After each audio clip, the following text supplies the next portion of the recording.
Ating alamin ang kwento ng isang napakakapangyarihang hari na nagkamali ng malaki at ng isang propeta na magpapakita sa atin kung ano ba talaga ang tunay na katapangan.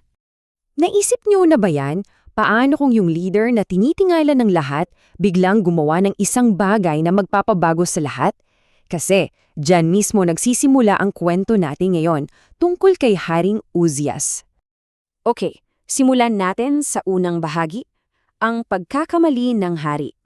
Kilalanin natin si Uzias, isang haring sobrang naging matagumpay. Pero may isang malaking kahinaan. Sa umpisa, si Haring Uzias, grabe, para siyang isang superstar na pinuno. Sa tulong ng Diyos, pinalakas niya talaga ang kaharian niya. Nagtayo siya ng mga pader, pinalakas niya ang mga sundalo at umunlad ang buong bansa. Lahat hangang-hanga sa kanya. Pero heto na yung panganib. Habang lalong lumalakas at sumisikat si Uzias, unti-unti na puno ng pagmamataas o pride yung puso niya. At dahil sa pride na to, gagawa siya ng isang desisyon na babago sa lahat? At dito, kitang-kita yung malaking pagkakaiba, no? Mula sa pagiging isang haring pinagpala, yung pagmamataas niya ang nagdala sa kanya sa isang napakalungkot na katapusan. Ganyan kalaki ang epekto ng pride. Kaya niyang baguhin yung buong direksyon ng buhay mo. At ito na nga yung pagkakamali niya. Dahil sa tingin niya ay kaya na niyang gawin ang lahat, pumasok si Uzias sa pinakabanal na lugar sa templo at sinubukang gawin yung trabaho na para lang sa mga pare. Alam niyo, para siyang piloto na biglang susubok mag-opera sa ospital. Wala siya sa lugar. At kahit sinabihan na siya ng mga pare na mali yung ginagawa niya, nagalit pa siya. At dahil sa ginawa niyang yun, yung parusa, agad-agad, nagkaroon siya ng isang sakit sa balat yung tinatawag na ketong. At dahil doon, habang buhay na, siyang pinagbawal na pumasok ulit sa templo. Isang malinaw na paalala para sa lahat tungkol sa panganib ng pagmamataas. So habang nangyayari yan lahat sa palasyo, may isang kabataang nakamasid sa buong kaharian, si Isaias. Sa tingin ng marami, okay naman ang lahat kasi mayaman at malakas ang bansa. Pero si Isaias, may nakikita siyang mga problemang hindi nakikita ng iba. At ito yung mga tunay na kalaban ng kaharian. Hindi yung mga sundalo mula sa ibang bansa, kundi yung mga problema sa loob mismo. Kasakiman, kawalan ng hustisya, pagyayabang, at yung pinakamatindi sa lahat, unti-unti na nilang kinakalimutan ng Diyos. Imagine, bata ka pa lang, nakikita mo na yung lahat ng problemang to sa paligid mo. At dahil dito, nakaramdam si Isaias ng matinding lungkot. Para bang nawalan na siya ng pag-asa.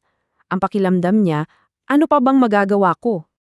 At siguro, yan nga yung tanong na umiikot sa isip ni Isaias. Sa gitna ng ganito kalaking mga problema, ano nga ba ang kayang gawin ng isang ordinaryong tao lang? Yung tanong na yan ang magdadala sa atin sa pinaka-importanting sandali ng buhay niya. Okay. Dito na magbabago ang lahat para kay Isaias. Maghanda tayo para sa isang hindi kapanipaniwalang pangitain na nasaksihan niya sa loob mismo ng templo. Isipin niyo to, habang nakatayo lang si Isaias sa templo, bigla na lang para bang may bumukas na kurtina at nakita niya ang kaloob-looban ng pinakabanal na lugar, isang lugar na hindi dapat makita ng kahit sinong tao. Ang nakita niya, grabe! Isang pangitain ng Diyos, nakaupo sa isang napakataas na trono. Tapos may mga anghel, mga serapin na lumilipad sa paligid at walang tigil sa pag-awit. Sa sobrang lakas ng boses nila, nayanig yung buong templo. Ramdam mo yung kapangyarihan sa sandaling yon. So anong naging reaksyon ni Isaias? Hindi pagkamangha, kundi takot. Matinding takot. Kasi sa harap ng perpektong kabanalan ng Diyos, bigla niyang naramdaman kung gaano siya karumi at hindi karapat-dapat. Ang unang lumabas sa bibig niya, kawawa naman ako. Pero, hindi dyan nagtatapos yung kwento. Ating alamin kung paano yung matinding takot na naramdaman ni Isaias ay naging kahandaan para sa isang napakahalagang misyon. Para alisin yung takot at pag-aalala ni Isaias, isang serapin ang lumapit sa kanya. May dala itong nagbabagong uling na kinuha mula mismo sa banal na altar, yung lugar para sa kapatawaran. At idinampi ng anghel yung baga sa mga labi ni Isaias. Simbolo to na yung mga kasalanan niya ay pinatawad na at siya ay nilinis na. Handa na siya ngayon para sa misyon niya.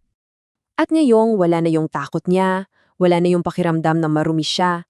May narinig si Isaias na isang napakahalagang tanong mula sa Diyos.